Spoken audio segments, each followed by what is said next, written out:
Excuse me, sir. What are you doing out here? Just waiting for my bus. Why? This isn't a bus stop. What's that in your hand? My walking stick. I'm blind. You're looking straight at me, and that looks like a weapon. I'm not looking at you, sir. I just hear your voice. Huh. Well, we got a call about a man with what looked like a weapon, and you matched the description. Officer Kyle Brennan had been with the Baltimore Police Department for 5 years, and those 5 years painted a clear picture that his supervisors chose to ignore. 13 complaints filed against him, 12 involving stops of black men in commercial districts for what Brennan labeled as suspicious loitering, a man waiting outside a bank, questioned for planning a robbery, a man sitting on a stoop eating lunch, detained for trespassing, a man checking his phone near a jewelry store, searched for casing the location. Every complaint ended the same way: mandatory de-escalation training that Brennan attended but never applied. One Friday afternoon in downtown Baltimore, his pattern of seeing threats in peaceful black men collided with someone who literally could not see him at all. And that moment would end Brennan's career, cost the city $1 million, and force a department to confront the complaints they'd been filing away for half a decade. A black man in his mid-40s, Jerome Washington, was sitting on a public bench outside a CVS waiting for the Route 3 bus, his white collapsible cane resting against his leg, his red baseball cap shielding his face from the January sun. No crime, no disturbance, no violation, just a blind man using public transit to return from his weekly physical therapy appointment. But Officer Brennan processed the scene through a filter so distorted by bias that he mistook a federally recognized mobility device for a potential weapon, interpreted the accommodation of blindness as deception, and transformed a routine bus wait into a confrontation that would destroy his own future. Before we continue, where are you watching from? If this is your first time here, please hit that subscribe button. Stories like these need to be shared, and your support helps us bring more truth to light. Baltimore, Maryland. The corner of Pratt Street and Light Street, in the heart of the downtown business district where office towers cast long shadows across sidewalks crowded with lunch hour traffic and evening commuters. The area hums with activity during business hours, but settles into a quieter rhythm by mid-afternoon, when most workers are back at their desks and the streets belong to shoppers, tourists, and people with errands to run. It was 3:45 on a Friday afternoon in January. The sun hung low in the sky, bright but not warm, the kind of winter day where the light feels deceptive, promising warmth it can't deliver. The temperature hovered around 38 degrees. People walked briskly, shoulders hunched against the cold, focused on getting wherever they needed to be. Jerome Washington had lost his vision 11 years earlier, 11 years since a construction accident had severed his optic nerves, plunging him into permanent darkness before he turned 35. No light, no shadows, no perception at all, complete blindness. So he'd rebuilt his life from that darkness. He'd spent 18 months in rehabilitation, learning orientation, and mobility skills. He'd mastered his white cane. He'd learned to navigate Baltimore's bus system by counting stops and listening for audio announcements. He trained himself to cook, clean, and manage his apartment independently. Jerome worked as a telephone customer service representative for an insurance company, a position that required patience, clear communication, and attention to detail, none of which required sight. That afternoon, he'd taken a half-day off work to attend his weekly physical therapy session for chronic back pain stemming from the same accident that had taken his vision. The session had gone well. His therapist was 3 blocks from the bus stop. He'd made the walk dozens of times, his cane sweeping the sidewalk ahead of him, the route memorized in his mind. He'd arrived at the bench 5 minutes before his bus was scheduled, so he sat down, folded his cane to a shorter length for easier holding, and waited. His phone was in his pocket, playing a podcast through bone conduction headphones that left his ears open to hear his surroundings, a safety measure blind pedestrians use to stay aware of traffic and approaching people. He was precisely where he needed to be, doing exactly what thousands of people do every day, waiting for public transportation with the mobility aid that federal law protects and society should recognize. But Officer Kyle Brennan didn't recognize anything except his own assumptions. Brennan had been assigned to downtown patrol for 4 of his 5 years with Baltimore PD. His supervisors described him as hypervigilant, someone who reported more suspicious activity than any other officer on his shift. But hypervigilance was just another word for profiling. In 5 years, Brennan had generated 13 formal complaints. 12 of them shared identical patterns. A black man outside a Wells Fargo branch, clearly waiting for someone. Brennan stopped him, demanded ID, accused him of planning criminal activity. The man was a bank customer waiting for his wife. Complaint filed. Dismissed with notation about officer initiative. A black man sitting on church steps eating a sandwich. Brennan questioned him about trespassing even though church steps are public space. The man was a church member taking his lunch break. Complaint filed. Closed after Brennan completed community relations training. A black man standing near a pawn shop looking at his phone. Brennan detained and searched him, convinced he was coordinating a theft. The man was a delivery driver checking his GPS. Complaint filed. Resolved with sensitivity training requirement. The pattern was undeniable. Black man in public space. Brennan invents criminal intent. Brennan escalates. Complaint filed. Training assigned. No real consequences. No discipline that mattered.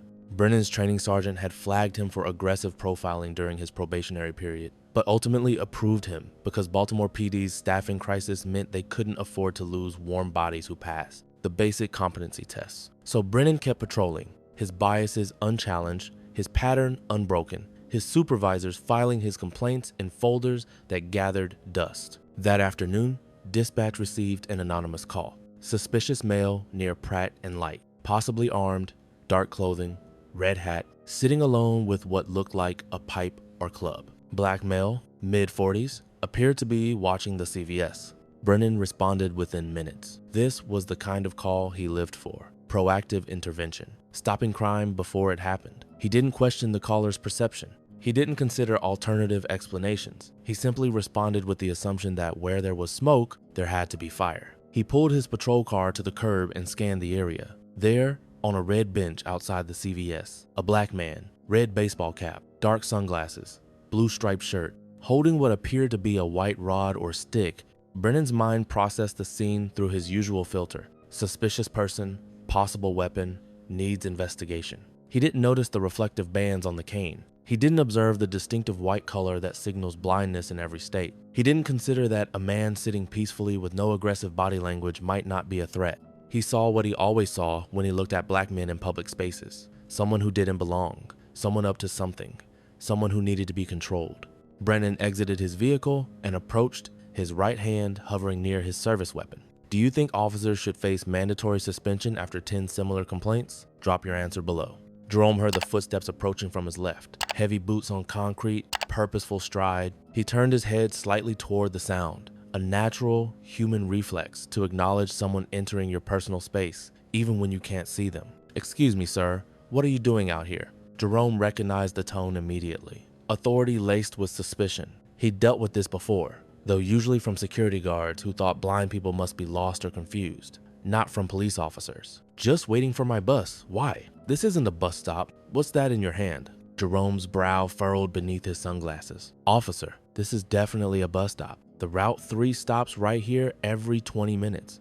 And this, he lifted the cane slightly, is my walking stick. I'm blind. Brennan studied Jerome's face. Jerome's head was angled toward him, the dark sunglasses reflecting Brennan's own image. To someone who'd never been trained to understand blindness, it looked like direct eye contact. You're looking straight at me, and that looks like a weapon. Jerome let out a small, involuntary laugh. Not amusement, but the absurdist reaction to a situation so ridiculous it defied immediate comprehension. I'm not looking at you, sir. I just hear your voice. I can't see anything. These sunglasses aren't a fashion choice. I'm completely blind. This is a white mobility cane. It's how I navigate the world safely. Brennan's jaw tightened. In his experience, people who claimed disabilities were often lying, faking, trying to gain sympathy or avoid consequences. And this man, Jerome, was turning his head, responding to visual cues, acting in ways Brennan thought blind people shouldn't. Well, we got a call about a man with what looked like a weapon, and you matched the description. A weapon? Jerome's voice carried disbelief mixed with growing concern. Officer, this is a collapsible white cane with reflective tape. It's registered with the National Federation of the Blind. It's literally designed to help people with vision loss move around independently and signal to others that we can't see. If you actually look at it, you'll see it's not a weapon. But Brennan wasn't looking at the cane. He was watching Jerome, analyzing his body language, convinced this was some kind of performance designed to avoid scrutiny.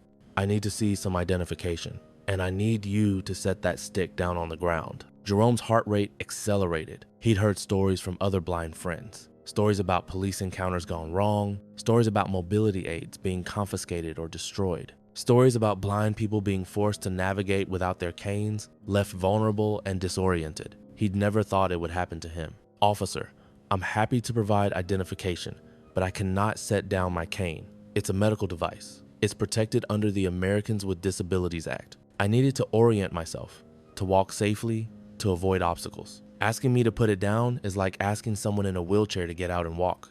Brennan's hand moved to his radio. Sir, I'm not going to ask again.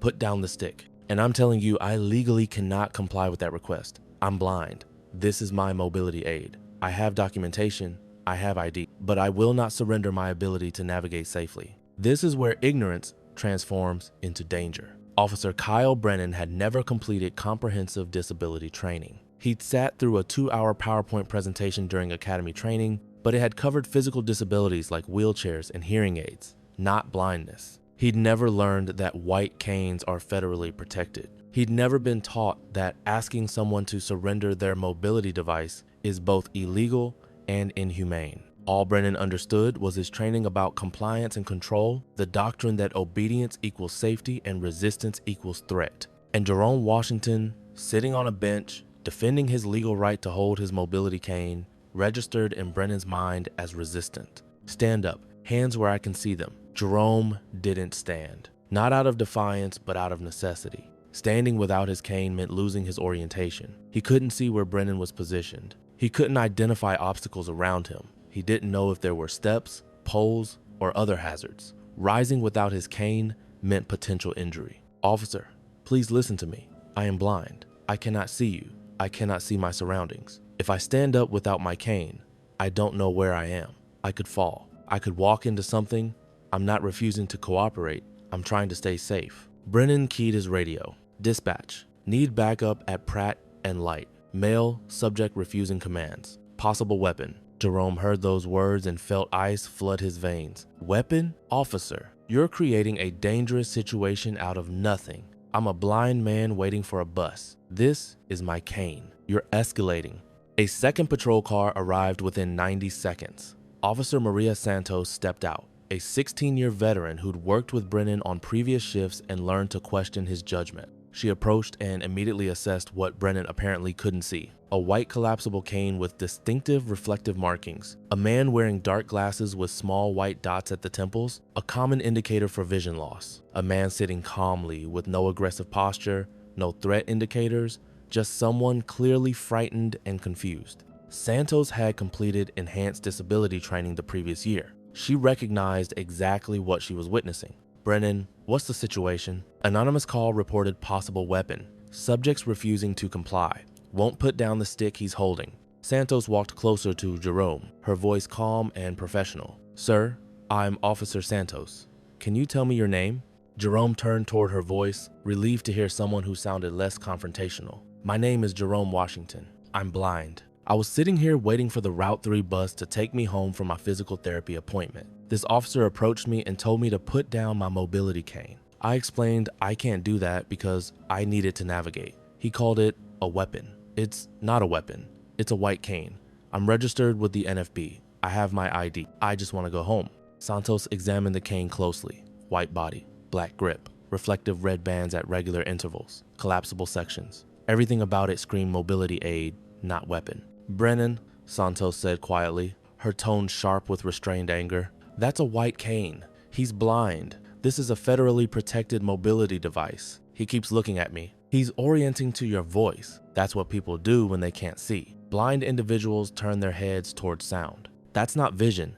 That's hearing. Santos turned back to Jerome. Mr. Washington, I apologize for this encounter. You're not in any trouble. You have every legal right to wait here for your bus. Jerome exhaled slowly. Thank you, Officer Santos. Santos turned back to Brennan, her voice dropping to an angry whisper. Do you have any idea what you just did? You stopped a blind man for holding his cane. You called a mobility device a weapon. You demanded he surrender the one tool that allows him to move independently. Brennan's face flushed. The call said, the call was wrong, and you didn't verify before escalating. You called for backup on a disabled man waiting for public transportation. A woman who'd been watching from inside the CVS came outside. Officer, I see this man here twice a week. He always waits for that bus. He's blind. Everyone in the neighborhood knows him. What just happened is discrimination. Several other witnesses had gathered. Phones out, recording. The evidence was accumulating in real time. Video showing Jerome sitting peacefully. Audio capturing him,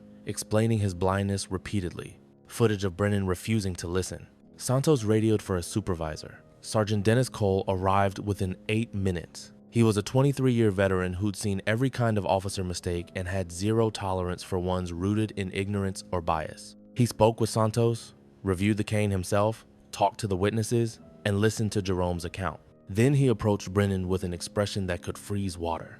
Badge and service weapon. Administrative leave. Effective now. Brennan's eyes widened. Sergeant, I responded to a weapons call. You stopped a blind man for using his white cane. You called a federally protected disability aid a weapon. You demanded he surrender his ability to navigate. You created an ADA violation that's now documented by multiple witnesses with video evidence. Badge, weapon, immediately. Brennan handed them over, his hands trembling with the realization that his career had just ended over something he still didn't fully understand.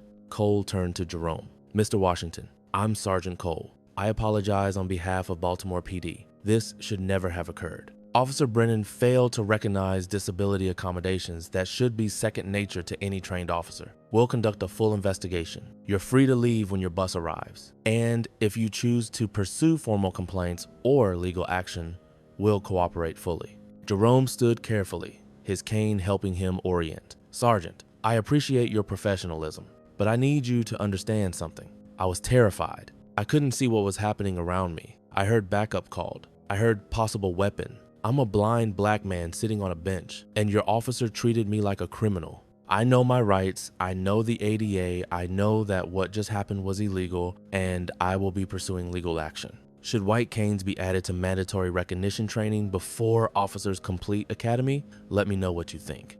By that evening, the story had exploded across social media and local news. Blind Baltimore man detained for using mobility cane. Officer calls white cane a weapon. Demands disabled man surrender aid. ADA advocates condemn BPD after police stop blind man at bus stop. Multiple witnesses had uploaded their videos. The footage showed everything. Jerome sitting peacefully on the bench, Brennan approaching aggressively. The conversation where Jerome patiently explained his disability multiple times. Brennan's refusal to acknowledge the obvious. The backup call. Santos's intervention. The growing crowd of witnesses. National disability organizations responded immediately. The National Federation of the Blind issued a scathing statement. The American Council of the Blind called for Brennan's termination and department-wide reform. The National Disability Rights Network offered Jerome legal representation, though he didn't need it.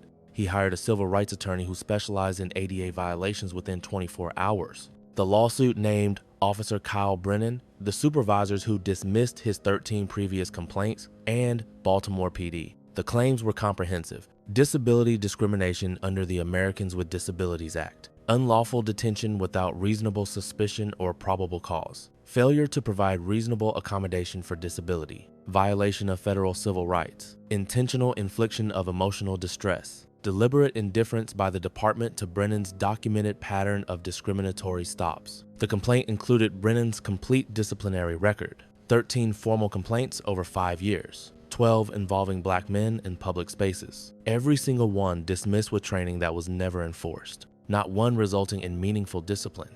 Baltimore city attorneys examined the case and arrived at an unavoidable conclusion. The city had no defense. Body camera footage captured Brennan stopping a blind man with an obviously identifiable white cane. Audio recorded Jerome explaining his disability in clear, patient terms. Video showed Brennan escalating despite those explanations. Witnesses corroborated every detail. The ADA violations were textbook. The civil rights violations were undeniable. The city settled 14 months later. $1 million paid to Jerome Washington, among the largest disability discrimination settlements in Maryland history. Officer Kyle Brennan was terminated 9 weeks after the incident. The termination letter was exhaustive and unequivocal. Officer Brennan detained a disabled individual for utilizing a federally protected mobility aid. He demonstrated fundamental ignorance of disability accommodations despite available training. He treated a white cane, the universal symbol of blindness, as a potential weapon. He escalated a non-threatening situation, requiring supervisor intervention and creating significant liability for the department. His established pattern of discriminatory stops, documented through 13 complaints over 5 years, reveals an inability to serve without bias. Employment terminated immediately without appeal. Brennan's name was entered into the National Decertification Index. His law enforcement career ended permanently. In every state, he attempted to appeal through his union. The union reviewed the body camera footage showing Brennan calling a white cane a weapon and declined to contest the termination. No defense existed. Brennan released a brief statement through legal counsel. I failed to properly identify Mr. Washington's mobility device and did not adequately apply disability awareness training. I accept responsibility. Jerome Washington's response was direct and powerful. Officer Brennan didn't fail to identify my cane. He refused to listen when I identified it for him multiple times. He chose to see a weapon because he'd already decided I was a threat. That's not a training failure. That's a character failure enabled by a department that ignored 13 complaints. Baltimore PD faced intense scrutiny from multiple angles. How had Brennan continued patrolling with 13 complaints? Why was disability awareness training optional rather than mandatory? What accountability measures existed for officers with documented patterns of discrimination? Internal Affairs launched a systemic review. Their findings confirmed what advocates had argued for years. Complaints documented but not investigated thoroughly. Training requirements assigned but never verified for completion. Supervisors who prioritized officer retention over community protection. No mandatory education on disability rights despite Baltimore's substantial disabled population. Reforms were announced 11 months later. Mandatory comprehensive disability awareness training prior to solo patrol. Automatic investigation triggered by 3 similar complaints within 2 years. Real-time body camera review for all encounters involving disability accommodations. Formal partnership with disability rights organizations for ongoing officer education. Extended field training period with enhanced evaluation protocols. Jerome Washington testified before the Baltimore City Council. His testimony was clear, measured, and devastating. I've been blind for 11 years. I've learned to cook for myself, maintain my apartment, hold down a job, navigate public transit, and live independently. My white cane makes all of that possible. It's not just a tool. It's my independence. It's my safety. It's protected by federal law for a reason. Officer Brennan saw me holding it and decided it was a weapon. Not because it looked threatening, but because in his mind, a black man holding anything in public must be dangerous. He paused. I told him I was blind. I explained what the cane was. I cited the ADA. I was patient and calm despite being terrified. And he still called for backup, still demanded I give up my mobility device, still created a situation where I genuinely feared for my safety. That's not an accident. That's not a misunderstanding. That's bias so deep it overrides common sense, federal law, and basic human decency. His voice strengthened. $1 million is significant, but it doesn't change what happened. It doesn't erase the trauma of being criminalized for being blind and black. It doesn't restore my sense of safety when I'm waiting for a bus, and it doesn't prevent the next Kyle Brennan from stopping the next blind person who happens to be black and holding a white cane. Why do some officers interpret disability accommodations as suspicious behavior? Comment your thoughts. This wasn't about one Friday afternoon. This wasn't about one bus stop. This was about a system that allowed Kyle Brennan to profile people for 5 years without meaningful consequences. 13 complaints, 12 involving black men, all documented, all filed away, all dismissed with training that changed nothing. The Americans with Disabilities Act became federal law in 1990. More than 3 decades of legal protections, more than 30 years of requirements that mobility devices be recognized and accommodated. And yet Officer Brennan in 2024 didn't know that a white cane signifies blindness. He didn't recognize the most universally understood symbol of vision loss. He didn't understand that demanding someone surrender their cane is functionally identical to demanding they accept helplessness. That's not individual ignorance. That's institutional failure. Jerome Washington paid the price. Traumatized at a bus stop, criminalized for being blind, forced to defend his right to basic independence in public, Kyle Brennan's career is over. That's accountability. The city paid $1 million. That's justice. But money doesn't eliminate fear. Terminations don't undo psychological harm. And reforms implemented after 13 complaints are reforms that came 12 complaints too late. The real question is, what changes now? Do departments finally mandate disability awareness before officers patrol alone? Do they finally treat the 3rd complaint with the seriousness of the 13th? Do they finally understand that profiling extends beyond race to include any characteristic that makes someone appear different, threatening, other to officers trained to see danger everywhere? Because if we don't fix the system that kept Kyle Brennan patrolling through 13 complaints, if we don't address the culture that treats disability as deception rather than diversity, then we're simply waiting for the next officer, the next victim, the next blind person stopped for holding a cane. Comment if this should be federal law. Any officer who detains someone for using a federally protected disability aid faces immediate permanent decertification. No retraining, no appeals, automatic termination. And if you believe these stories matter, if you think awareness creates accountability and accountability creates change, then hit that subscribe button, because we're continuing to expose these patterns. We're continuing to demand better. We're continuing to fight for the disabled, the marginalized, the people who deserve to exist without fear. This isn't just about one officer or one blind man. It's about all of us and the system we refuse to tolerate.